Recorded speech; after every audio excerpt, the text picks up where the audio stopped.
Hello everyone, welcome to lifeguard data recovery. Lifeguard data recovery में 2 TB का Seagate का desktop का drive receive हुआ है। कस्टमर का प्रॉब्लम ये था कि ड्राइव में क्लिकिंग नॉइज आ रहा है और कस्टमर के इसमें इंपॉर्टेंट GST के फाइल्स थे।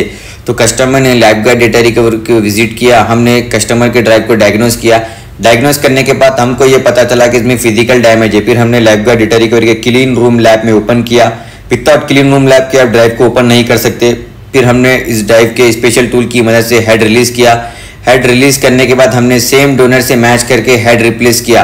रिप्लेस करने के बाद हमने इस ड्राइव को केयरफुली से पैक किया। पैक करने के बाद ड्राइव के ऊपर डस्ट भी थे। डस्ट क्लीन करने के बाद हमने ड्राइव को रिकवरी टूल पर लगाया और रिकवरी प्रोसेस स्टार्ट हो चुका है। Thank you so much.